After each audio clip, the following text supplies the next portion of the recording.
Okay, so for today, we are already in week 11. Last week, we started with the system implementation, and then we concentrate on the pre system changeover, where we need to look at the site preparation, there's a site installation, and then this process is different for the big scale system, say the one that involves mainframe, and compared to the one that only involves like PC and a server. All right, and then after that we move on to the file conversion. Okay, for file conversion, we want to make sure that all the files in our new system, they are ready. Okay, they are ready. We cannot start with a totally empty system. We should at least enter some data into the, not some data, a complete data, especially for the master files. Okay, so we look at there are two scenario. The first one is we can convert the old data to the new data, and then there's another scenario where the old data in the old system, the data does not exist. So what happened is that we cannot do conversion, but we need to create. Okay, so there's a file under file conversion, we have the data conversion and data creation. So today we will continue the second half of system implementation.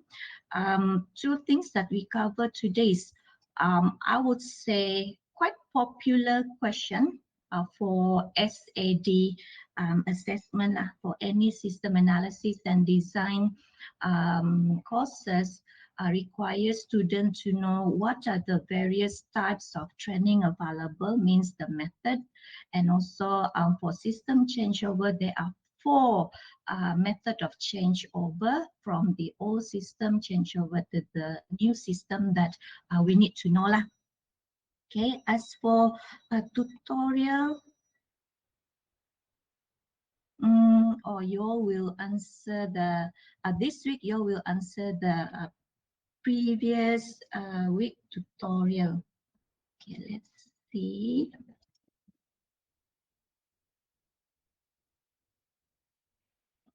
I think already selected the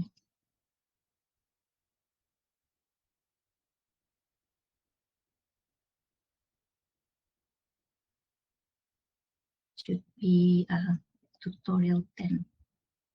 Yes, tutorial 10. So for tutorial 10, so now we do rotation. Question 1A, Farah, followed by Kelvin, and then question 2, Noel.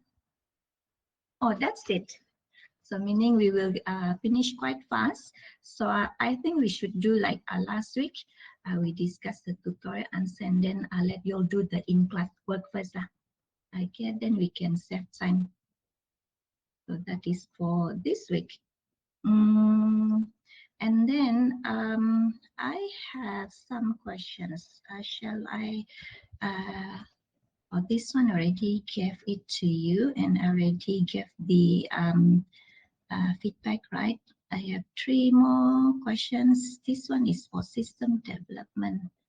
How about you'll do the quizzes? Do you want to do the game? Okay. This is 10 questions. Yes? No? Can I? Okay.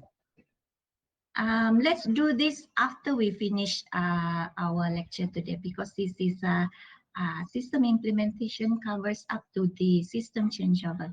Hopefully we have time. If we don't have time, then perhaps on Thursday, right after your tutorial class, because it's quite short, right? Only 3 questions. So I believe we can do the quizzes on the system implementation. Okay. So let's continue. I'll start the recording now. Uh, get ready with your notes. You need to fill up the blank.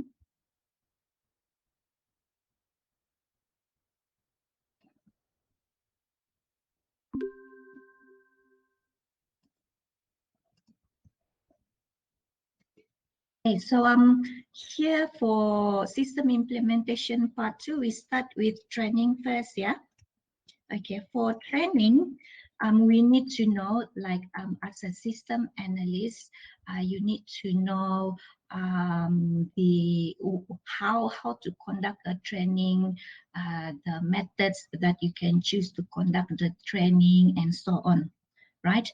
When we conduct the training, it will involve the users themselves as well as the operations personnel. Operation personnel would be those people who will be handling the system, like if there is any administrative task that need to be done. So these are the users, meaning they are not the end users who will do the data entry. They are not the one who will print out the report and use the report for their decision making, but they are the employee of that particular company that will do the administrative tasks for that particular system. Okay, assuming that you are developing the system for a client company.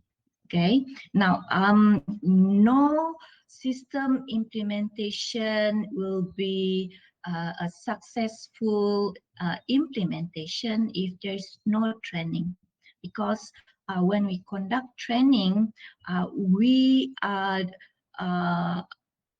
trying to make sure that our end users, also the operations personnel, they know how to use the new system. Okay, because we want to prepare them for the system operation. After system implementation would be the final phase of SDLC, which is the system operation and maintenance. So they need to know how to use it before SA perform the system changeover. Okay, here for the operations personnel, not only they should know how to use the new system, but they also should know how to do the administrative tasks. Okay, because say for example, they need to do some updates, or there's some changes. End users normally they don't have a full access right to do the updating or deleting, and that one is normally done by the operations personnel who has the access right as the administrative lah. Now, the amount of training will differ. Okay, we base it on the size of the system. Means if it's a large system, then the system is complex. So we need to give them sufficient training. And then it is also depending on, look at the second one, the skills presently available. Means two things. Whether your end user, are they new to this information system, or perhaps they have ever used a certain information system before. And then on the other hand, we need to look at on the trainer side. Do we have available trainer? Does SA available to conduct the training? Or perhaps if it's a very large training, means you have like around 20 trainees, 25 trainees, so SA might need other staff to help him with the training. So perhaps he can like invite the programmers to be present during the training as well. So it depends. Okay, as what I mentioned just now, for a system development project, SA, not only he will be in charge of the analysis and design of the system, he should also be in charge of the training as well. Training is during the implementation phase of SDLC. Okay, let's look at in more detail. Okay, more detail on the purpose. The purpose of training. Here we can see four. Yeah, there are four main purposes. Number one, users involvement. Okay, it's very important for us to involve our users because when we involve the users, then we are like getting that commitment to the new system. They will be looking forward to use a new system. They are looking forward to the launching of the new system. They can't wait to use the new system. So there's some sense of belonging there, right? Users involvement. And number two, this is what we see before this. Okay, make sure they know how to use the new system. Okay, the second main purpose, users, not only the for personnel. Okay, for operations personnel, they need to be familiar with the system documentation as well. Okay, remember that during the system development phase, we have learned about the four types of documentation. Okay, we have the end users documentation, which includes what are the system functions, and that will be used in the training session for the end users. And then for the operation personnel, we also have the operations documentation, right? So we are referring to that one. Okay, we want them to be more familiar with the system documentation. In case you already forgot,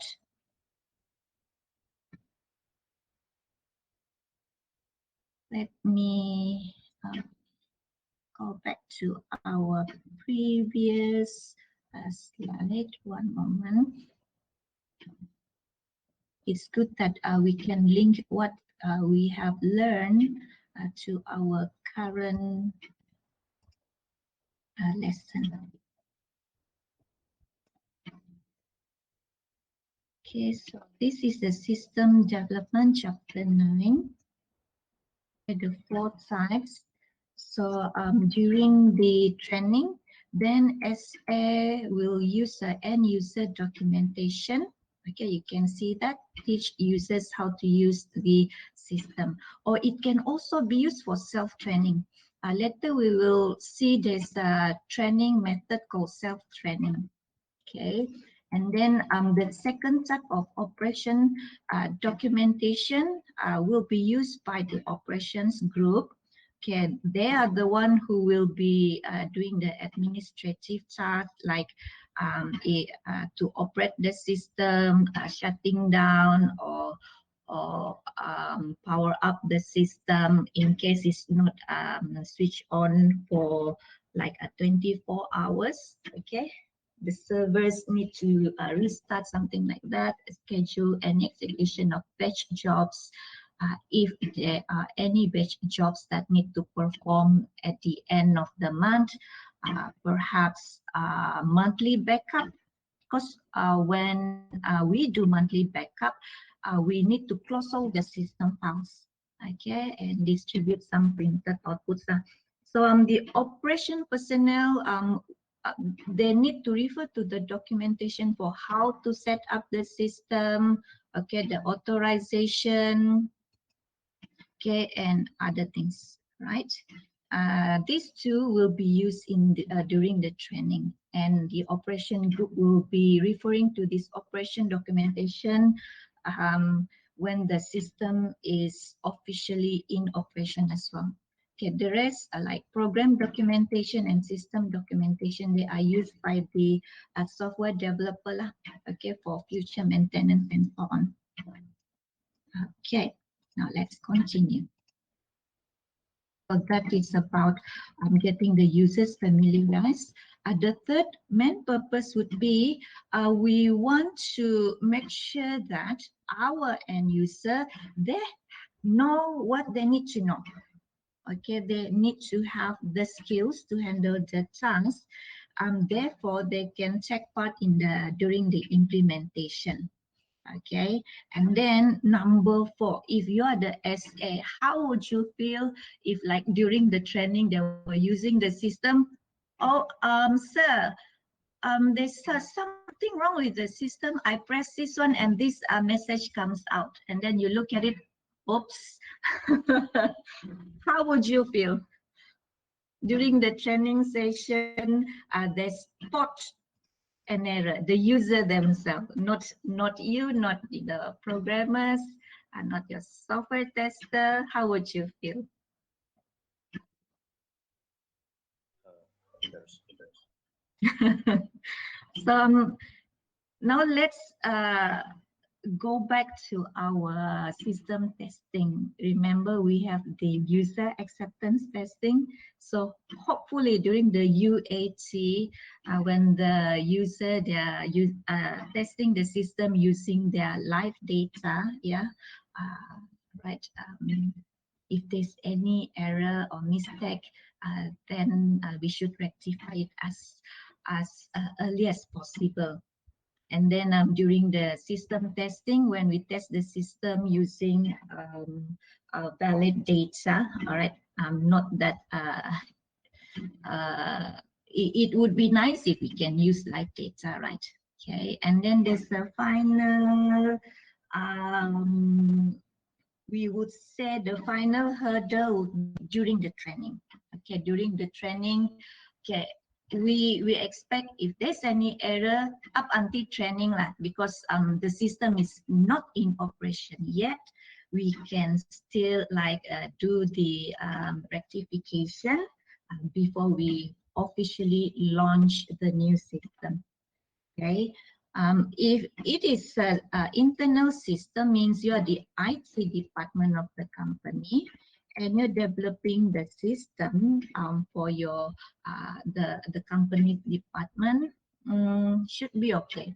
I think the impact, it will not impact give like bad image. Say you're working in a software house company, you're developing a system for your client. Hopefully there's no errors during the system operation. But then during the system operation, later when will we cover that? I think next week. I do have some experience, okay, on the operation, okay, when system is in operation. This knowledge is what I get during my internship, or I still remember this because I have a very fond memory of my internship. I had a very nice project manager. He helped me out, like when he saw me getting stuck, then he will look at my screen. Okay, what are you trying to do now? Right, and that one is during the testing. And then I also know that whenever he and another senior programmer went out, he will notify the department. Okay, we are going to do babysitting. Okay, I'll talk more on babysitting in our next phase of SDLC, which is system operation. Okay, if I forgot to share with you what is babysitting during system operation, make sure you ask me. Yeah. Okay, so that okay, in this slide, 4 main purposes of training, not only limited to getting the user to know how to use the new system, but if you go and attend public training, this is the main purpose. Okay. Now, the most important part also, the methods of training. You need to know what are the methods of training. Okay, the first one, I changed the layout because I want to show the 3 different options available. Once I do it in point form, I believe you can see clearly. For instructor-based training, there are 3 various options where the instructor can be conducting the demo. Okay, it can be something like a demo in a public courses, or it can also be in-house. When we call it as an in-house training, what we are trying to achieve is we want it to be tailored to our own internal, like a unique environment tailored to our company. Public courses means it is a training for the system. It is standard, same training for all participants. Okay, say there's training for this system, and then they offer it to various customer that purchase the system from them, the software vendor. Then this participant from various company who are currently starting to use the new system, they will uh, get the same training, okay, standardized training. That is public courses. Okay, notice that the name of the training, the method is instructor based, means the instructor or the trainer will be there. Therefore, one of the advantages is that we have the trainer as the subject expert. Okay, this is main advantage for instructor based. We have a subject expert. And then if we have a subject expert, then it's quite easy to plan for the training, to develop and conduct the training. Okay, disadvantages would be there might be difficulties in the logistic arrangement. This one depends on whether it's a public course or it's an in-house with external trainer or in-house with internal trainer. But since it involves another person as a trainer, so we need to look at the logistic arrangement, like the venue, the attendance for the training. You need to inform the trainee, arrange for registration for the training, reminding the trainee through emails perhaps. Say maybe you want to consider what else, the schedule, the time.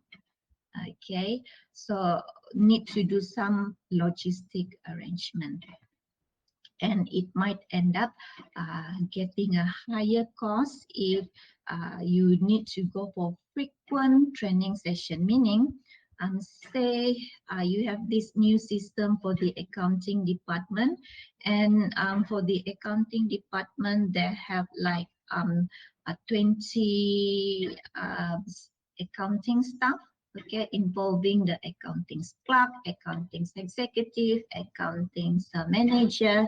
So you have 20 of them. You cannot like in one day training session you send all 20 of them to attend the training, right? So it should be like batch by batch. Okay, if it's public courses, perhaps there's a limited number of seats. Okay, so to go send our employee for frequent training is it might be expensive, right? It might be expensive. Okay, this is the opposite of the instructor base. Notice that in my slide I changed a lot, okay, in terms of the pictures, okay, because the pictures are like old pictures, okay. So I use new picture so that it can like really show the method of training. Like this one is, you can definitely see is an instructor, okay, instructor based training. Opposite of instructor based is computer based training, okay, CBT, computer based training. Okay, here you should know if it's computer based, then there's no trainers involved. There will be no one there. So when there's no trainers involved, so you get rid of this, okay, logistic arrangement. the end user will be able to use the CBT software, okay, when they want to do it. Okay, so it's flexible in especially regarding the timing, okay, and also the pace, okay. Some people, they prefer to like learn something in their own pace, like they cannot catch up like in a public training courses if everyone has like the basic skills already, and then you are totally a beginner, you will be left out. Okay, like, or in the end you might not be able to catch up. So for CBT, that is the advantage. The user, okay, they can have flexible time, okay, study at their own pace. The Since there's no trainer, so the ongoing training cost would be very low. We're talking about ongoing. Ongoing means like they're using the CBT software for the training, and then perhaps they continue again next week, and then perhaps like after 6 months, oh, I forgot already about this module. Okay, so they can run again the training software. So if we compare ongoing training for CBTs, lower cost, but then for instructor base, for frequent training, it will be higher cost because you need to arrange for logistic or including the trainer lah. But then if the trainer is SA, okay, your own SA, then there would not be any fee for that one unless it's external trainer. Now, CBT software means you imagine the training software is already installed in a computer. Okay, to develop the training software, it's quite expensive initially because you need to invest on creating, right, creating another software just solely for the training purpose. Okay, only for initial investment. But then in long run, you can see that the advantage, okay, you will have lower ongoing training costs. You just need to come up with money for the investing of the software training software. Okay, and it might be complex to develop, so need time, right? So we have computer based, means no trainer. We have instructor based. We have the subject expert. Okay, I want you all to take note on this, the various methods of training. Because normally for the questions, they will ask you, this company, they want to implement this new system, these are the scenario, blah, blah, blah, blah, blah. Okay, suggest a suitable method of training for this company. So there are a lot of things for you to consider. You need to know the advantages, disadvantages for each of the method of training. Okay, next is the, okay, for this one, I split my slide into two because I want to add more pictures. Okay, I was able to find pictures for this, and then this is quite new. Okay, this is quite new, whereby it is online based. Okay, both are online based. Like for podcasts, it is a web based broadcast. And then it involves a multimedia file, or most of the time a simple audio file like MP3. Okay, they are audio. All right. There's another term besides podcast, which is webcast. Okay, podcast and webcast, they are similar, meaning they broadcast the content. Everyone can get this content because it is broadcast. Only that for podcast is normally an audio, all right, and then the webcast, it involves video, all right. But then we are not including webcast in our method of training. Later I will show you webinars. Webinars would be online seminar or webinar. I think this is the one that we all have been attending, right, for our talk, online talk, right? So what are the software requirements? It depends on the user. Okay, if they're using their phone, then they need to have the app, right? If they're using their laptop to download, then make sure they have the necessary player, all right, music player, because we are referring to MP3 audio files. And then for podcasts, we can download as and when required, or depending on the schedule. Like for this particular podcast, perhaps they will upload their podcast twice a month, so it is scheduled, right?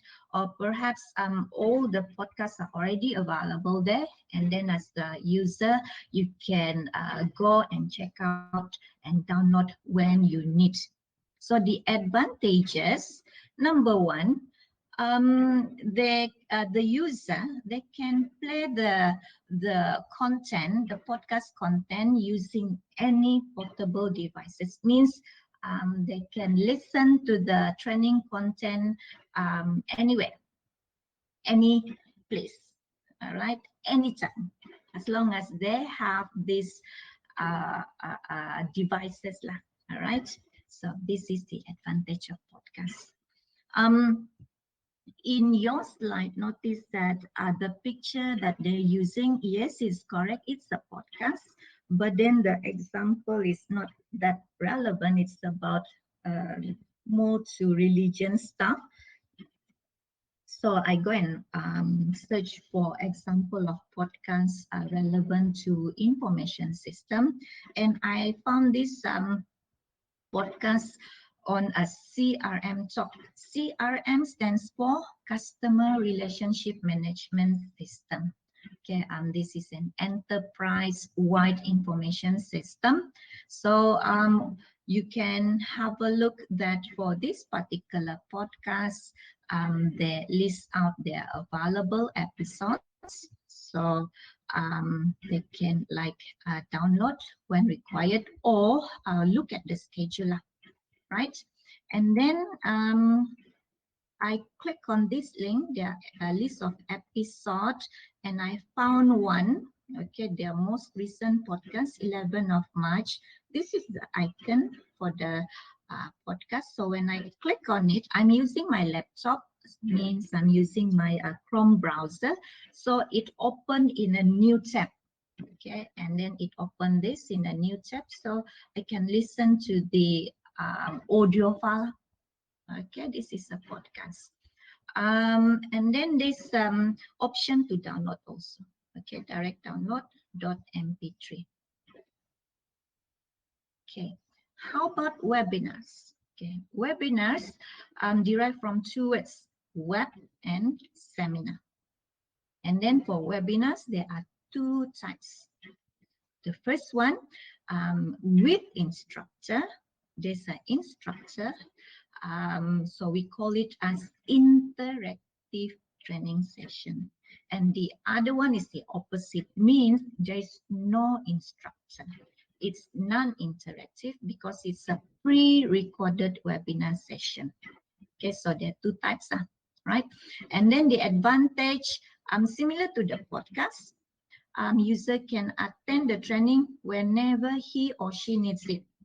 So this is the advantage lah. So you can see that if you compare this type of training to instructor-based training, like these three, there's more effort need to be done into logistic arrangement. For podcasts and webinars, it depends on, okay, I need to learn something, so I will sit down, download the contents, and then I will listen to it, for example. There's not much of logistic arrangement needed. It depends on the user themselves. Okay, I managed to find example of webinar. I try to use the same system lah. Okay, CRM. This is a customer relationship management system by this software vendor, right?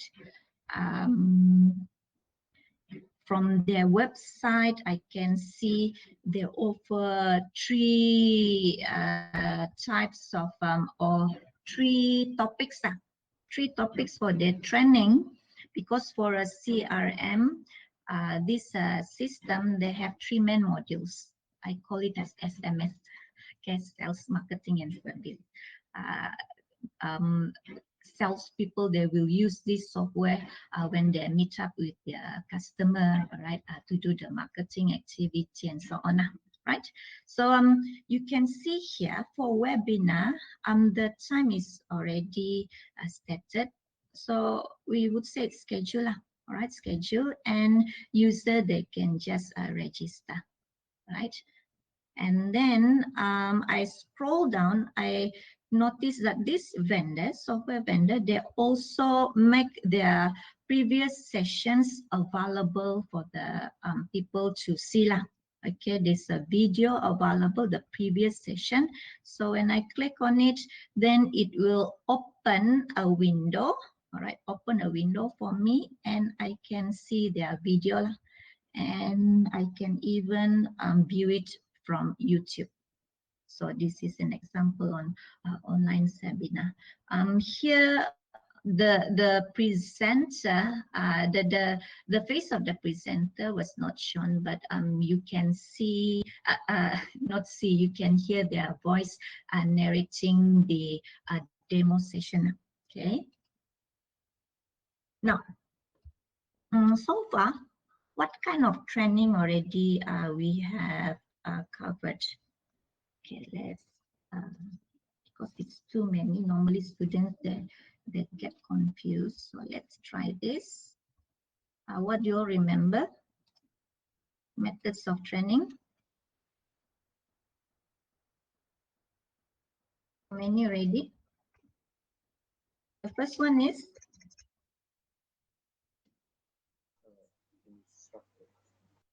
Yes. This one is instructor based, meaning ada trainer. Okay, opposite of instructor based is? No Computer based. Yeah, CBT. So this one, no trainer. And then this one, we have the trainer as subject expert. And then we look at the podcast and webinar.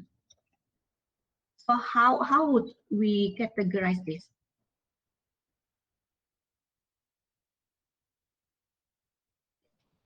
It can be interactive or non-interactive. So for podcasts, normally it's like I don't think it's interactive because people just download the audio file, right? So it can either be a non-interactive or interactive. So far, so good, yeah? Okay. Next, we need to look at another method. We call it as self-training. For self-training, notice that I added in this text. This is a manual, okay? Assuming that this is the instructor or user manuals. So for us to conduct a self-training method, we need to prepare instructor manual or user manual for our user lah. Okay, and then notice that this picture, I wanted to delete this picture, but I end up didn't delete this picture, right? Have you all ever seen this type of PC before, computer before, perhaps somewhere in the internet or show movie? Internet. Back then, my mother have that computer. Wow, that is a Macintosh. Like one piece of Yeah. one piece of box, can we call it as a box, the system unit plus the monitor in one box. I first saw it back when I did my bachelor degree in my uni, right? There's a lab with all this PC, and then not PC, this is a Mac, and then another lab with the PC with like they call it a CPU, but then in fact it's a system unit, the very bulky system unit, the desktop, right? So I just want to keep this picture here. I wonder whether you'll ever seen this picture, right?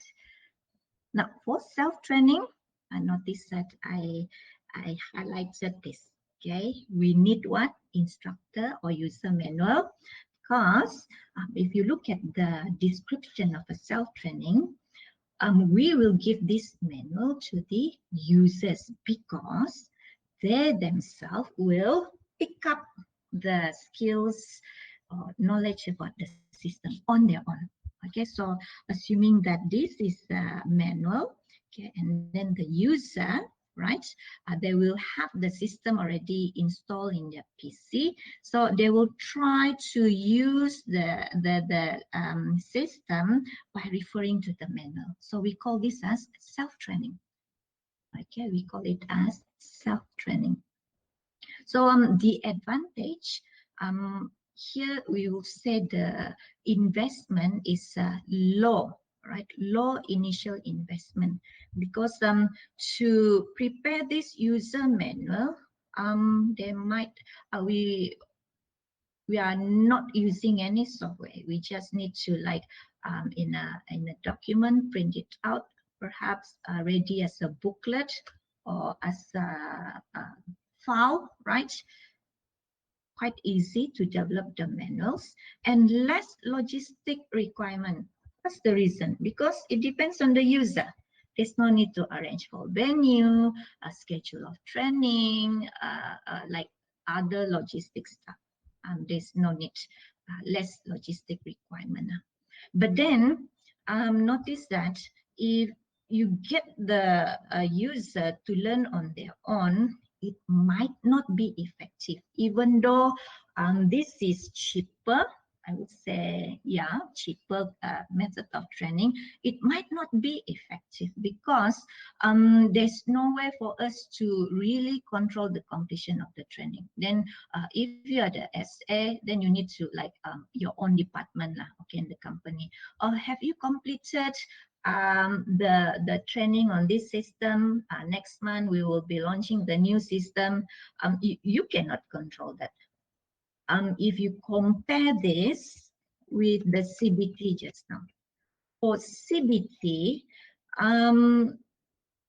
it is quite expensive to develop because this is a training software, okay, and then one main difference between CBT and this self-training user manual, CBT software, there's a tracking, okay, tracking what the participant has learned. Example, once the learner have completed the first lesson, then it will be marked as done, something like that. And then once they have finished the whole thing, there's like indication, acknowledgement that they have completed that part. So we can keep track, okay, how much the learner has complete that particular training. But then for self-training, we are just making use of the user manual. We don't have any way to keep track of the learner's progress. That's why under the disadvantage here, it's difficult to control the completion of the training. Okay, so let's add one more. Okay, let's add one more, self-training. For self-training, no trainer as well, but then using manuals. Okay, CBT, no trainer, but then using a software, okay, using training. So hopefully by doing this, you all can remember, right? Okay, next we continue.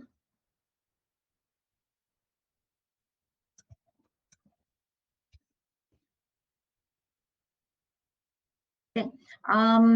This method of training, I would not say it's really a one whole complete training, but let's just say this is to give the end user some kind of support lah. Okay, while they're using the system, they need help, they need support, rather than they have to like contact the SA, or if this is the client of your software house company, they need to call you, right? That will not be very efficient. Okay, it will take quite some time if they really need help while doing their job. So it is best when you develop the system, include the help feature in the system itself. All right, like you must have a help menu. Normally for the previous student, my student last time, when they before the introduction of the internship program, the previous seniors, they have to develop a complete system. It can be a desktop application, it can be a web-based application. They use the SDLC method. Starting from first week, they propose the new system that they're going to develop. So it's something like what we're doing now, SAD, but they need to come up with a product at the end of the semester. For our SAD, we cover our case study, cover planning, system planning, analysis, design, and we stop there. We didn't continue to the system development part, right? Because for the programming part, I believe it will be handled by other programming courses. Okay, so normally these seniors, when I ask, is there any additional thing that you want to add on in the proposed new system, they include all those functional requirements, what are the modules that they want to include. Then when I ask, how about say backup and restore, not sure. How about help? Not sure. Initially, yeah, I think we can add in, but at the end of the 7 week means we cannot. We didn't have time to include that.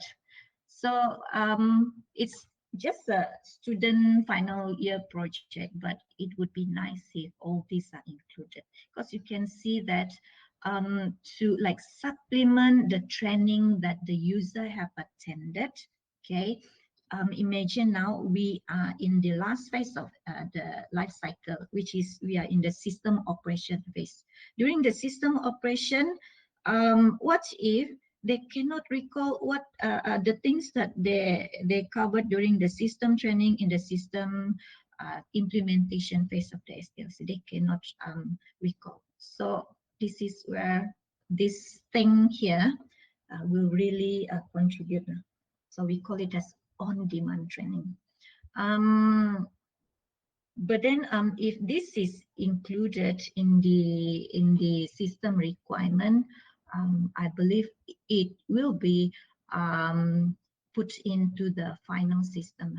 Okay, this one is a little bit different. Let's get one more online help tutorial. Then I would not say this is a proper complete training. So this one just for on demand, and while using the system.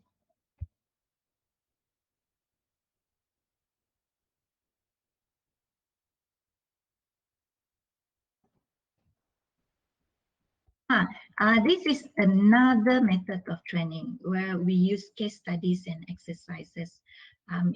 Let's compare this with the self-training. For self-training, we use instructor and user manuals. Okay. For case studies and exercises, nice thing about this is that it can simulate real environment because it's a case study. Right? If you compare this with you need to develop a training software and so on, quite easy to produce to come up with a case study, especially when you have the subject expert to help you to prepare this case study or exercises, right? When should we introduce these case studies and exercises?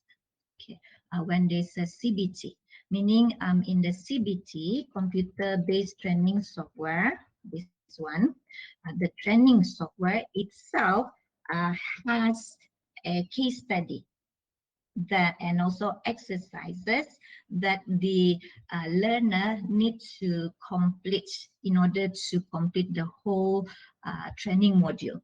Okay, and another one would be in a classroom tuition, not tuition, in a classroom, say, instructor base, okay, instructor base, instead of uh, just giving manual to the participant, SA can perhaps give them this case study and also exercises for them to do.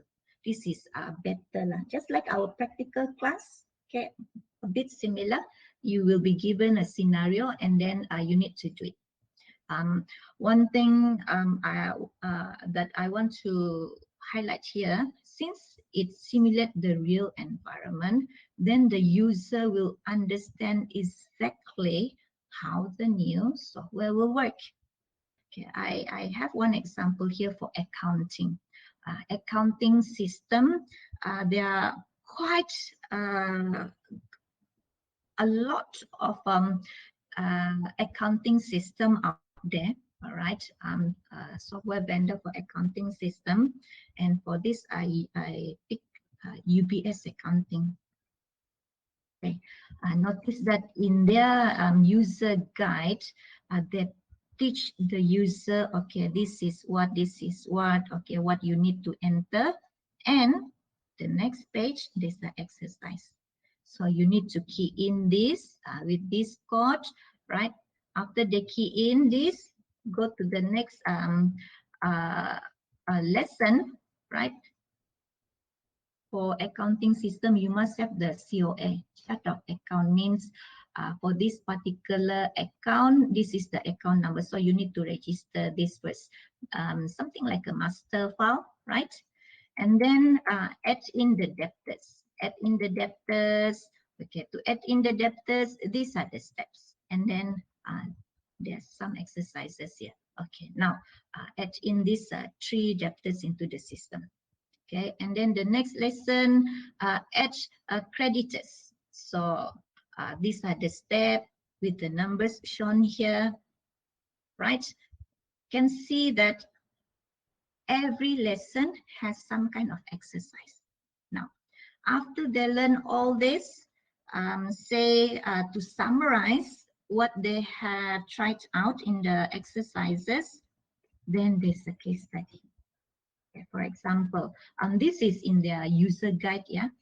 They will show this invoice by calculations, and then the student, what they need to do, or the learner, they need to refer to this invoice and enter the necessary data into the accounting system. In this case, it's UBS accounting. So you notice that when we have this case study and exercise, highlight one more time, the advantage is simulate real environment, meaning now the learner, they feel like, oh, I am now working as an accounting officer of accounting clerk. So I know this is what I will do in the office. Okay, understand exactly how they can use the accounting system. Okay, remember in my earlier slide, I purposely rearranged the content to show the 3 bulleted point because of this. Okay, let's see. So for instructor base, first of all, we have public training, and then we have the let's I continue. So let's start with the public training. Public training, why do we call it as public? Public means everyone will get the same standard of training. Okay. Who offer this training? The software vendor. And then why do they offer this free training? Sometimes it's free, sometimes at quite a nominal cost. They do that for their customer, meaning software vendors sell their software package to their customer.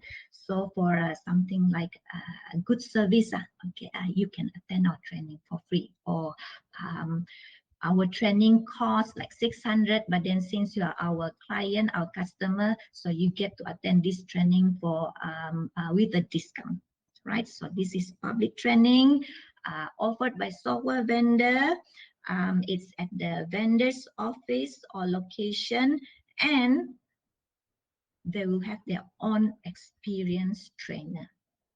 Now, in terms of logistic arrangement, everything will be arranged by the vendor.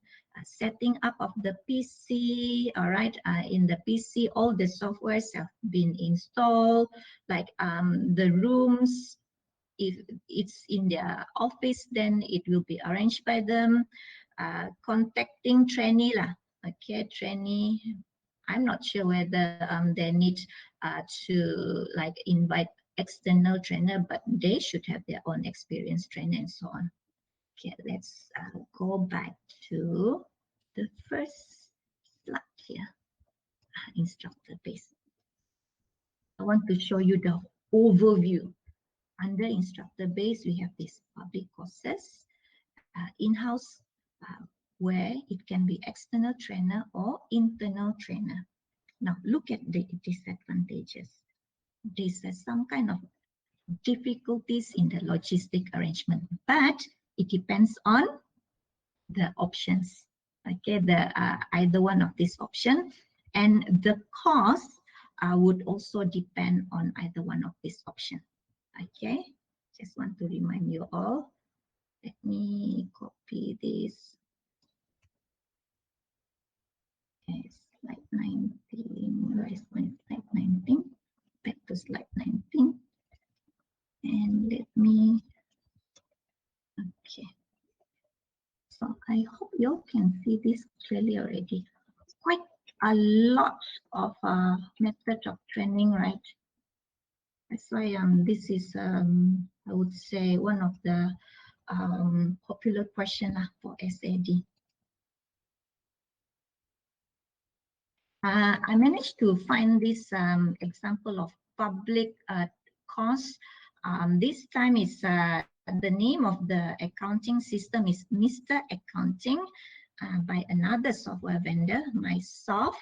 I go to their website. There's a link for the training. Here they list out as our product comes with training. Okay, they have support, they have training. And when I click this, then this is where the customer can click the button to find out more about the training. What I want to show you all here is that clearly indicated that this basic Mr. Accounting training. So basic means what? Standard training lah, okay, for everyone. Accounting training is specially organized by myself. Myself is the software vendor for our new Mr. Accounting users. So this explains what is the public training. Software vendors, they offer the training for the products that they sell to their customer. Okay, how about the cost? I have another example. This is another accounting system called MYOB, but I found out that for MYOB, they have been rebranded to um, ABSS, ABS, okay, different name already. This accounting system. Okay, let's take a look. For ideal for beginners, this course designed to give working knowledge of the MYOB. You will learn how to do this. So these are standard, okay, standard training. Sama saja. Participants are required to bring their own laptops. So you can see that here on the vendor side, they have for the logistic arrangement, they some kind of able to reduce equipment setup arrangement. Okay, so participants bring their own laptops. Okay, look at the duration. One whole day. They also need to prepare this coffee, lunch break, and here is stated where the training will be conducted. Means that their venue lah, right? And with the location map. Now look at the fee, training fee. Delta Tech customer. This is the software vendor. If you buy from them, you get to attend this full day session training for 480 ringgit per person. Other people, not their customer, but then for public, it's 600 per person. So just want to show you, it's sometimes it's for free, sometimes it's for nominal cost for the software package that they sell to the customer. Okay. Now, this is the second type of instructor base, whereby it's in-house, but a trainer is internal. Okay. The reason is that rather than sending everyone to go for public course, everything is standard. They want to have in-house training. In-house training, it means the environment of the training can be like controlled by them. You can see here the advantages in terms of the time, the schedule. The cost, because it's internal, you can reduce the cost, right? If you want to save cost, no need to go outside for the training. Might be just using one of the rooms in the company for the training. And then the quality of the training, if they want to prepare a user manual, okay, print it out, give to every participant, or they just want to give a soft copy where every participant will download. So they can control this. It's in-house by internal trainer. And then one thing good about this is that there's an assessment. Okay, assessment on the effectiveness of training. Now, for the online workshop that you all have attended, do you remember filling up any form, Google form about the workshop that you have attended? Oh yeah. No. Good. Ada kan? Normally they want to ask how's the training, does it meet your expectation, or what is your takeaway, means what have you learned from this session. And then a very important question would be something like, this is for online training, like online seminar, what are the topics that you want to say look forward to in the future online seminar. That is for online seminar. Same thing. For a in-house training, normally they will ask the questions, okay, to sort of like gauge what the learners have obtained or achieved at the end of the training session. This assessment depends on the training objective. Okay, training objective we will cover later, which is also a part of the training that training know-how that SA must be aware of. Right. Now, the third instructor-based option is still in-house, but at this time we invite external trainer. Okay, invite external trainer. Normally, this external trainer would be if it is the scenario would be your company purchase this software package. Your company purchase this software package, and you cannot send everyone to attend the public course or training organized by the software vendor. And then somehow it's a standard training content for everyone.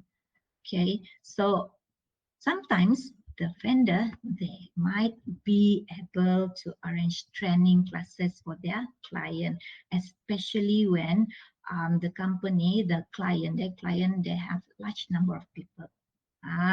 So something like here, you mentioned like that for this, it's like 480 per person. Mahal kan?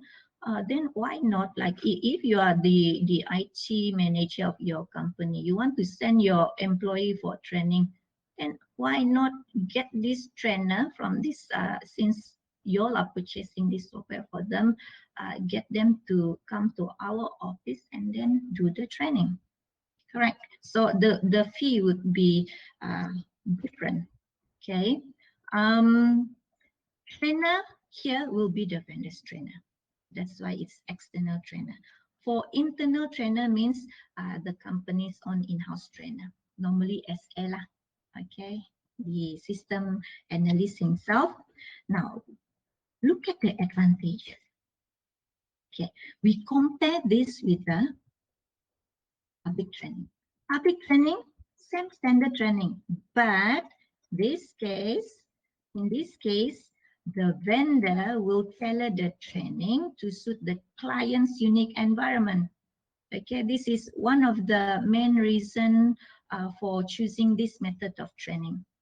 Okay, and then the training classes are more flexible in terms of timetables, meaning it doesn't depend on the trainer, the external trainer, but it depends on the client. Okay, so you can see here for public training, you need to follow their schedule, correct? Need to follow their schedule, but if it is in-house, then in terms of logistic, you look at under the disadvantage, client need to make all the necessary logistic arrangement. If it's either it's on their own premises or can bring everyone to somewhere else. Perhaps there's a very nice seminar venue at this particular hotel, and then somehow there's a stay. What do you call that? You have like promotion, a corporate promotion or a corporate discount by this hotel. Then why not take advantage of that, right? It depends. Again, you will be getting a more tailored training. You need to, if it's internal, not so much of how to say,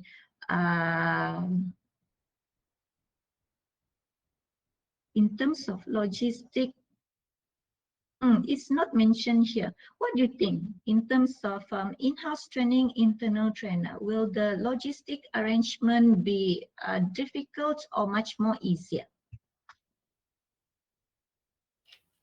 Easier. Yes, correct. It should be easier. Once you invite external trainer, you need when you even though it's flexible in terms of timetable because you're considering your own employee working time, but you still need to make sure that the trainer also can make it to the training session. So these are the three options for instructor base. I add in this so that we can remember. So that's it for this one.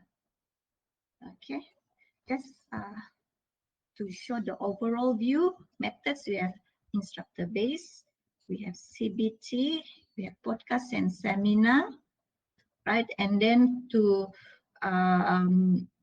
another alternative for CBT means we don't have training software, but we have manuals, then you can suggest self-training. Okay. Now, before I give you all a break, let's look at how to deliver effective training. If you're the trainer, you must have the objective, what you want to achieve. And then if you already said that the training is to allow the participant to get this necessary skill, 1, 2, 3. So include that in your assessment. Are you able to do this? Are you able to do this? Are you able to do this? So the assessment for you to find out the effectiveness of the training means the training session is able to fulfill the training objective. Okay. In order for you to design, design the training, like how long, what is the duration, 1 day, 2 days, okay, and then the course content, what the trend. Now I remember about your case study for the BT system, bus ticketing system for speed bus. Earlier on in the semester, when you were doing your cost and benefits summary, I think you have added one course for training. So you have a look at what you have presented. See if you can improve the explanation for that one, right?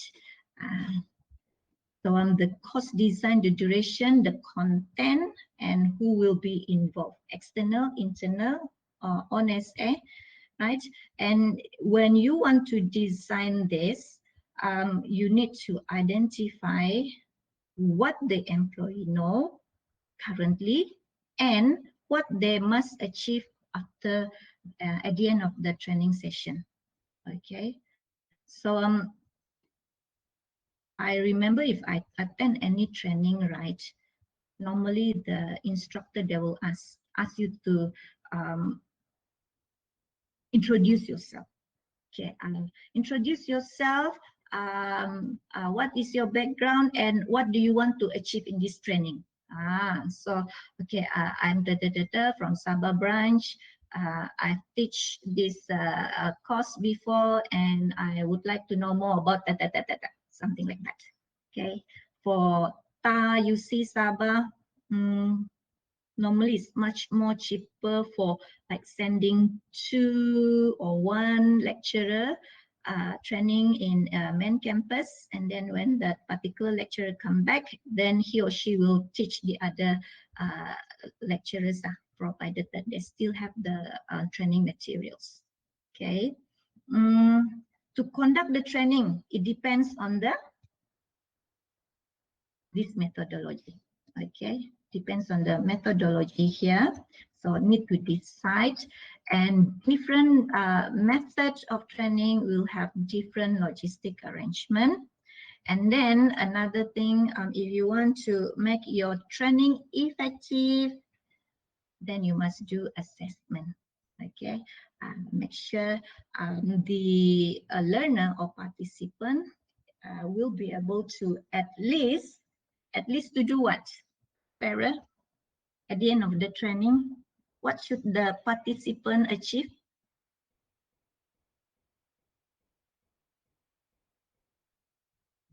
At the end of what? Odi? The training session.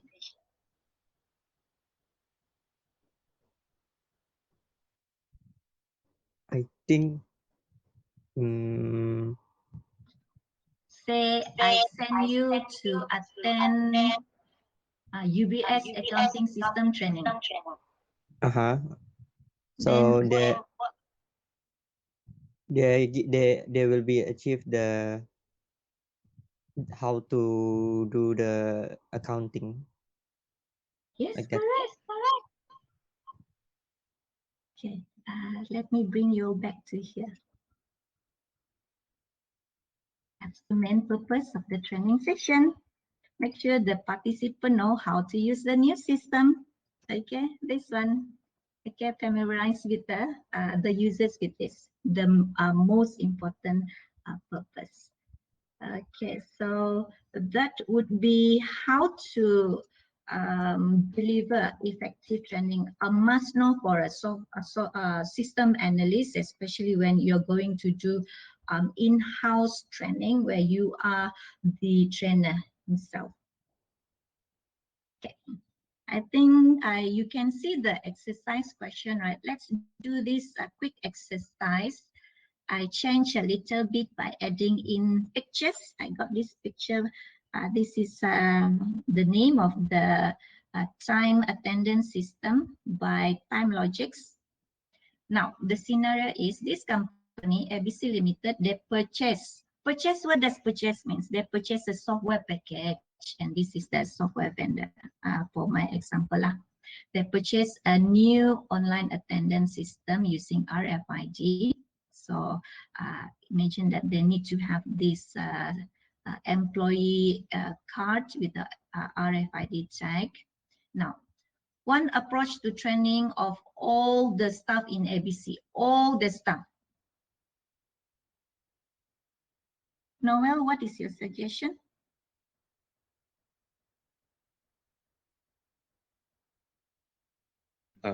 What's the question again? Suggest method of training for all the staff. Training for this one, a new attendance system. They purchase this software package. They purchase this software. Maybe self learning.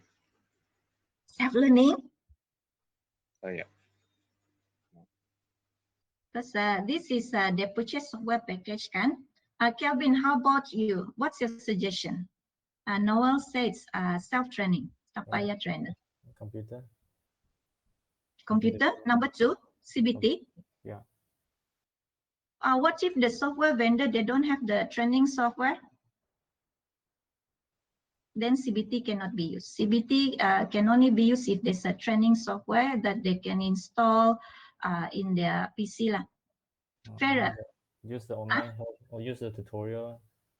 Tutorial. Ini, the help, by referring to the help. Yeah, it's just attendance. This is attendance system. Attendance system means, remember, who will be trained? Go back here. Who will be trained? Not only the end user, means the employee. They will be using the RFID tag, employee card, staff ID to take attendance. And then at the same time, how about your operation personnel? Use a webinar to train. Webinar? And they don't need to train them much, just instruct them how to use the attendance system, isn't it? But then how about their operation personnel to set up everything? Seminar cannot tell them what to do.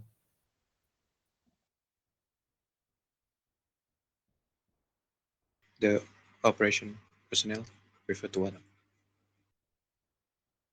Operation personnel, the staff in the company who will be doing the administrative tasks, for example, to set up the system, okay, to log in into the system if there's anything that he need to be checked, or to print the report attendance at the end of the month. Okay, let me go back.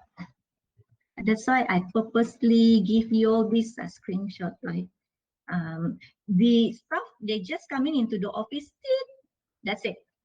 And then they go out, go back to their house, that's it for the end user. But then how about the HR department, the people there who handles this system? Oh,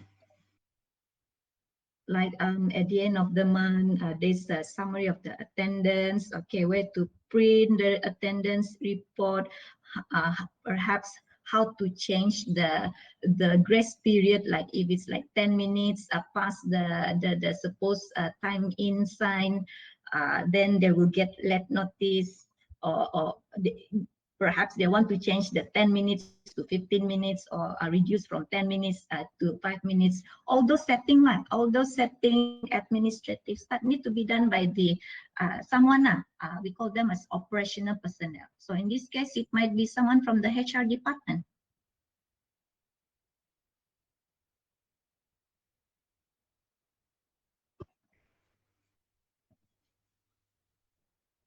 Farah, your suggestion?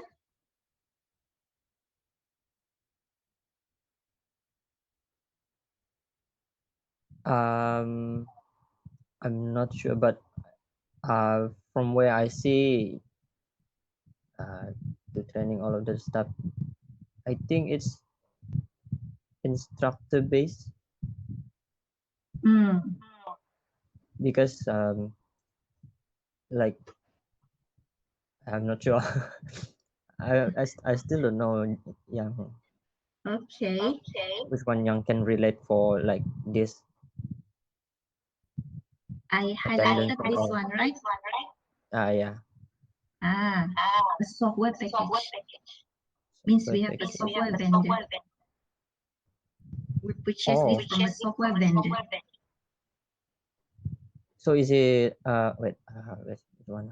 Mana satu? The in-house training external trainer.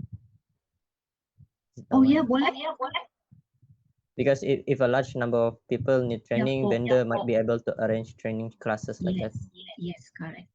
All the staff, and then you invite the trainer from the software vendor. Yeah, the Ah. software. Okay, that's one of the way. Thank you. So, Kelvin and Noel, is it clear? Or if like CBT, cannot. CBT, then we need to check with the software vendor. Do they have training software? If they do, then it will be included in the case scenario. Oh, okay. Like just now Kelvin mentioned the online punya kan? It depends. Do they offer online training? If they offer online training, you can suggest that. If they offer there's a CBT training software, then you can suggest that. So let me give you another tips. When you read the scenario, see what system is it. Okay, what system is it? In this case, it's a software package. So who is the subject expert? Is it your own IT department people? No. So you cannot have your own trainer unless you send your IT staff, all right, to attend the public course, and then they come back and then train the HR department. So another different scenario. Okay, so as long as you justify your reason properly, you should be getting marks. All right. Any question about this exercise? That's fine. No. Okay, so it's No very comment. useful when there's an open book assessment lah. You need to give your reason based on the various types of training. Fair question ada? No. Okay. Let's have a break. My lecture took more than 1 hour. I'll see you in 15 minutes time, and I'll try to finish the second part faster. Okay, see you. Okay. 15. Yes.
All right, I'm back. Okay, let's start with the second part of our lecture. I'll show my screen now. We covered a lot of things during our first part. The one that I have here is to summarize all the methods of training, quite a lot. But then if you are able to remember the different characteristics of these methods of training, you should be able to answer any open book question. Just to give you a preview on what kind of open book question, you can refer to the tutorial 11. Okay, tutorial 11, I believe this is for next week, not for this week. Okay, like for question 1, I've just prepared this just now.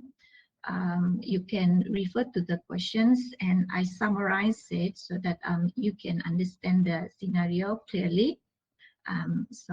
This time, according to the rotation, Kelvin, Noel, Farah. So you need to read up the tutorial case scenario and then find out what's the advantages and disadvantages for these three,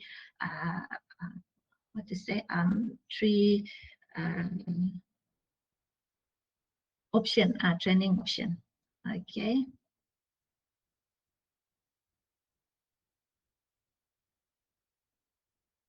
Let me, I deleted this.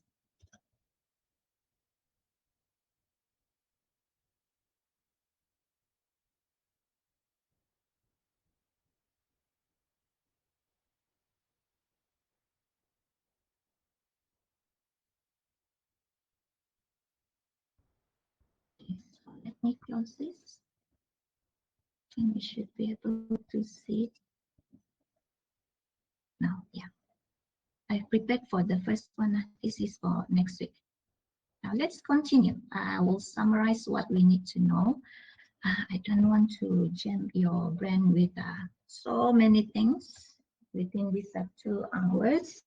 Okay, for the second part, there are 4 methods for us to change over, or sometimes the word conversion will be used. We will cover the first 2.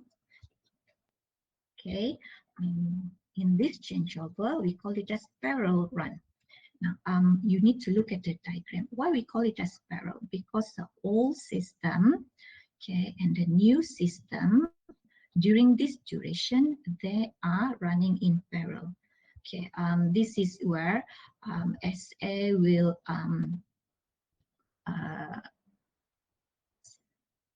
what's the word?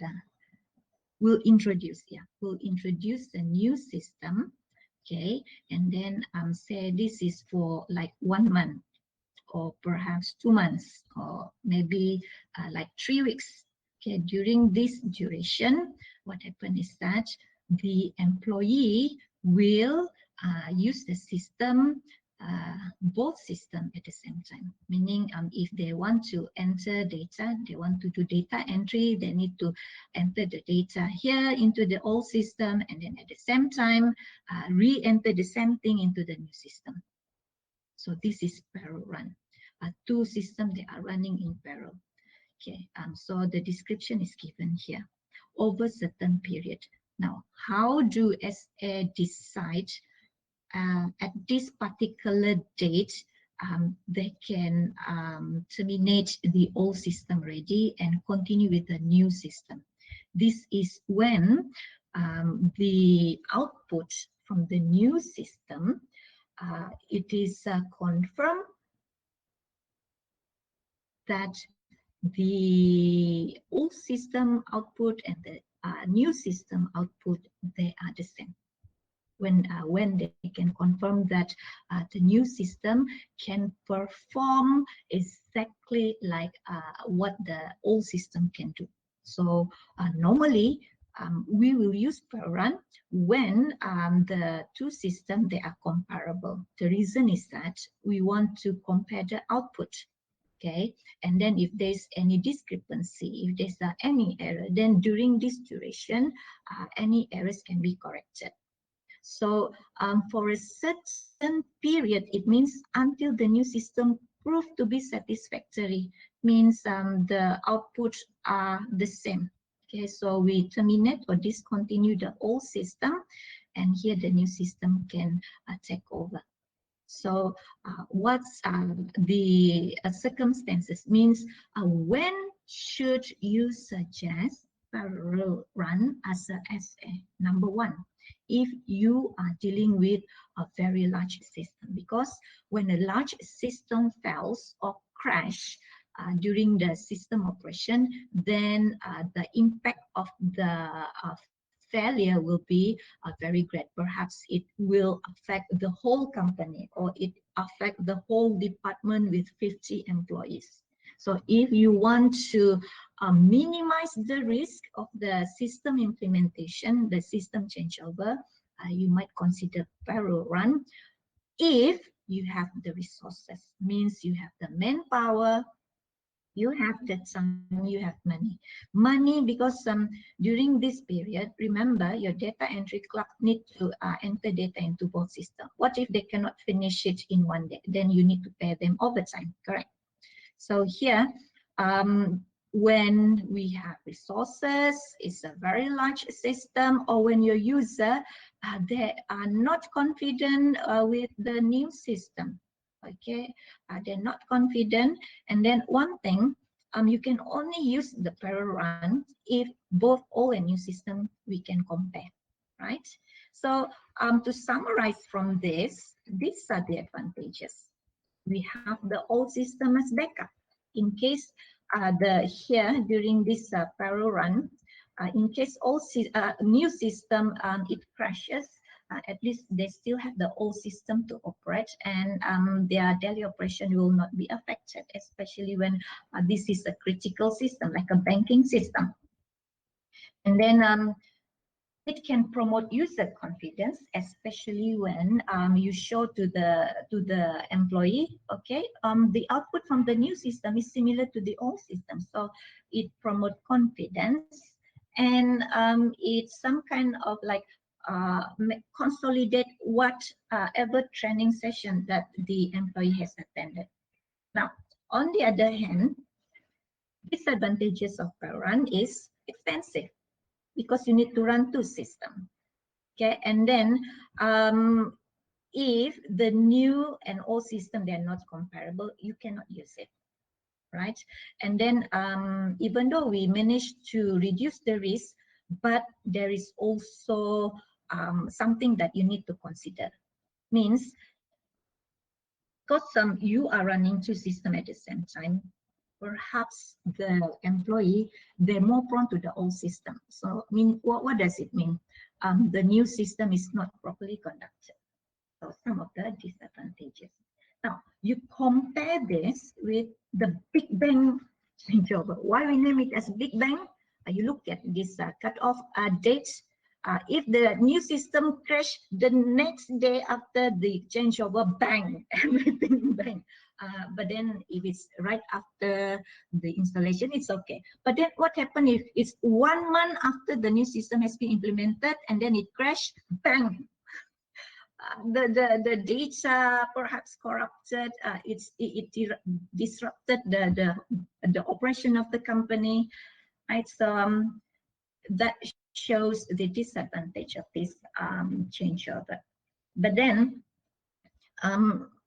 it's very fast. You just need to select one cutoff date, normally during not during peak time, okay, weekend or during a natural break, right? And then if you refer to the parallel run, you should use it if both systems they are comparable. But for the direct changeover, if old system and new system they are not comparable, you can still use this direct changeover.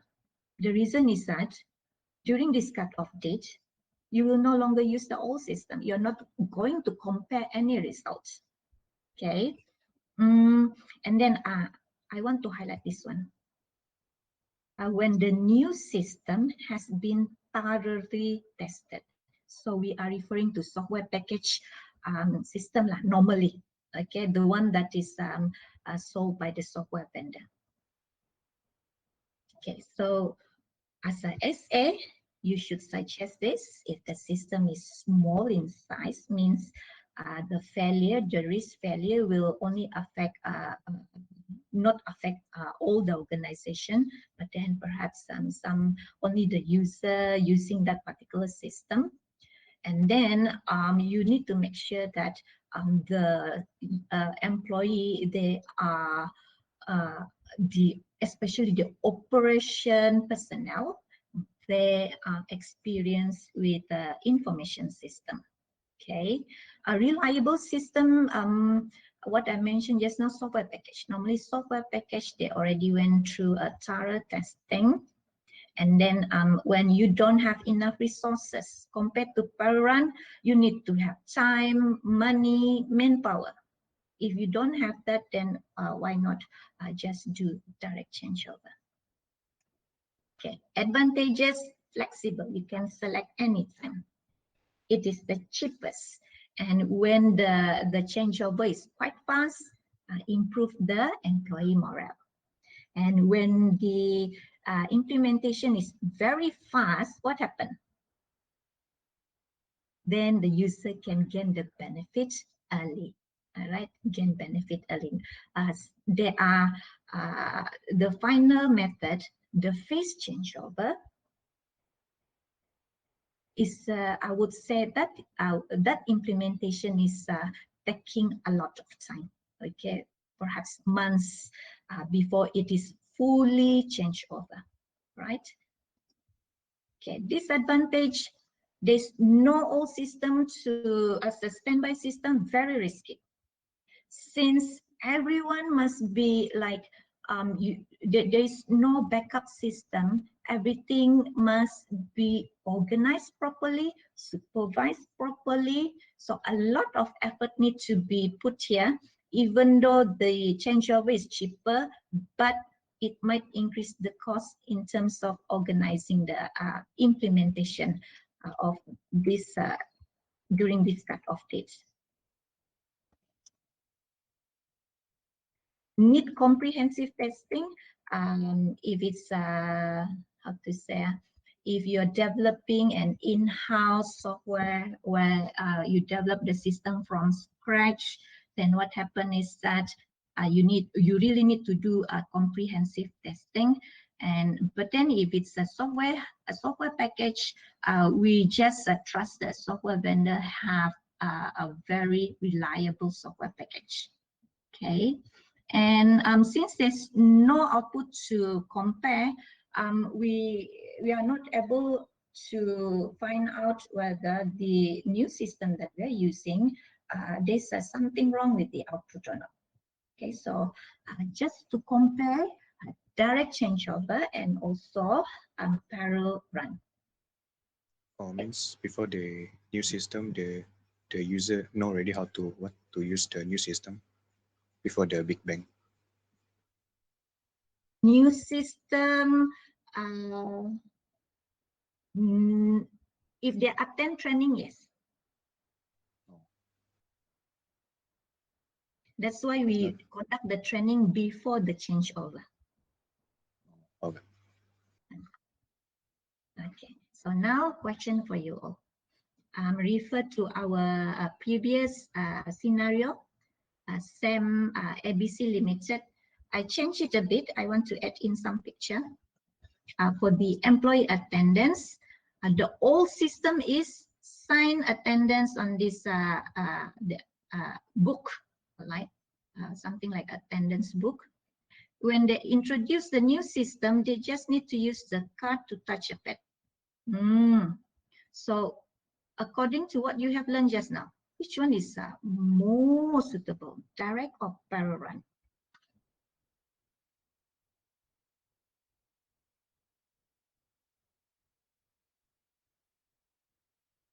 Any suggestion?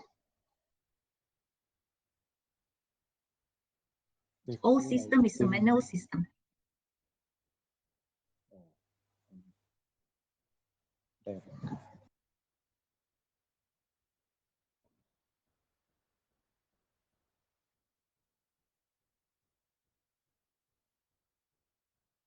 And this is a software package. Just direct. We can use direct. We can use direct. The suitable one would be direct lah. Okay, let me show you the answer. Just now I've added the one in black is additional explanation that I took from our previous slide. So you can screenshot this answer, this suggested answer.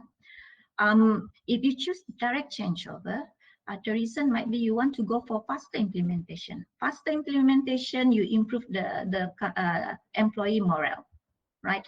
Yeah, we're going to use this RFID card. Okay, there's no need for us to like manually sign in into the attendance book. Okay, you can improve the staff morale. And then at the same time, we know that it's a software package. So we assume that less risk of failure, right?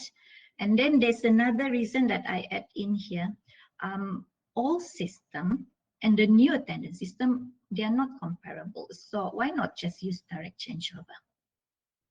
Now, if say for example you answer parallel run, it is depending on the how you justify, because here you need to justify your proposal. If you suggest parallel, you can say that, oh, this is a new system. They never done that before.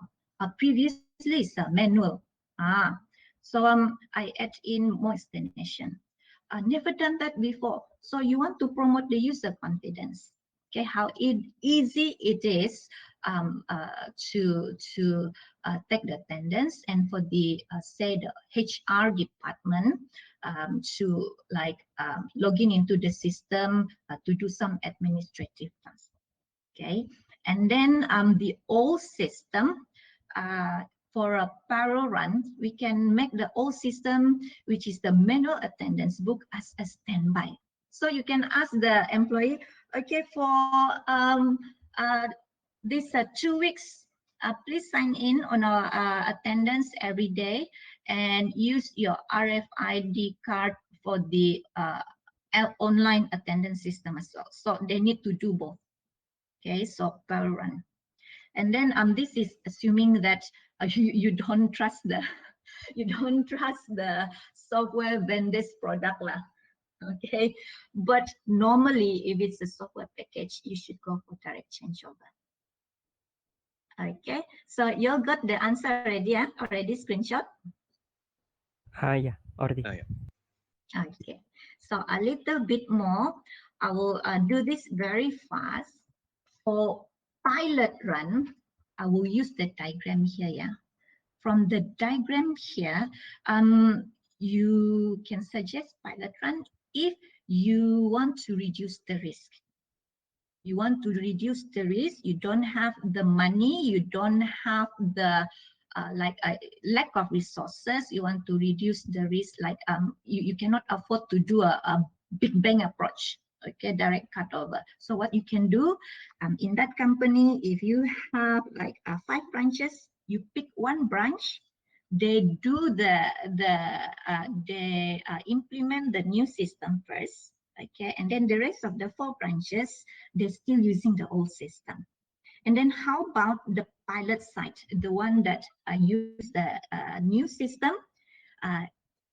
Over there, they will do parallel run, old system and new system. Okay, so meaning if there's a higher cost, if there's an error, failure, only affect the branch. This is to prove that we can reduce the risk. Okay, we can reduce the risk in the changeover of the new system. And after at the branch there, the new system proved successful, means okay, they compare all system, new system, output are the same, okay, they're confident, there should be no problem, so they stop the old system, they start using the new system. And then how about the 4 other branches? They will also directly install or start using the new system. In this case, they use direct changeover, means immediately change over to the new system. right? But I want to highlight something. It is only suitable when you have large number of department or branches and localized errors. This is what I mentioned to reduce risk, reduce the cost, all those. And then I want to highlight the third one, not representative. Why not representative? Because even though at the pilot site, at the branch that implement the new system, it is proven successful already, it doesn't guarantee that the other 4 branches will be able to use the new system without any problem. Okay, give you one quick example. When we first change over to the first use the TAUC attendance system, the main campus, other branches, they don't have problem. But in KK, when we were at the Dongongon, we have problems. Students cannot like access the TAUC attendance system. All right, and then KL side that the reason is that they assume that over there's a success, so they thought that successful at their place, then or they're confident other branches now can start using the online attendance system. So I want to highlight this one. It's not representative. Okay. And the last one is we can further reduce the risk. Okay, if for pilot run, if there's any failure, it will be affecting the pilot site. But then at your pilot site, if you have 20 users, then all 20 users will be affected. If that system is used for the daily operation of the company, the daily operation for that branch will be affected, but the other branches will not be affected. So if you use phase changeover, you can further reduce the risk, because in this case, you will implement the new system, okay, but module by module. So if you have, say, 5 modules, 5 main modules, so you can have something like a schedule here. Okay, first of all, during this time, implement the first module. And then all proof success, tambah satu lagi module. No problem, continue with the next one. Continue. But if there's a problem with, say, the 4th module, then it will not affect the other modules. It will not affect the other modules, only affecting this. Okay, so that's why when you use the phase or stage changeover, it reduces the risk. Okay, limited only to the modules implemented, and the user confidence will be increased when they see successful implementation of the module by module. Okay, but you refer to this diagram. You want to implement the whole system, you will you cannot like you are not installing it in one go, only module by module. So what happened is that you start at January 2009, June 2011 baru siap. You can imagine how big is this system. So that's why the most suitable circumstances where phase changeover can be used is when the system is quite big and it can be divided into modules. Okay, if it's a small system, don't suggest phase, because why do you want to like wait for 2009, 2010, 2011 to finish everything? Okay, so only meant for big system with many modules, right? And you want to reduce risk, and at the same time you don't have enough resources. Okay, the main disadvantage, very slow, 3 years. So by at the end of the 3 years, your stuff will be demoralized. right? And then in the end, it might be expensive because you have like, if you have 5 modules, you have 5 separate phases, and it took like 3 years to complete everything, to complete the system conversion. So that's it. Okay, the 4 changeover method. Let's see.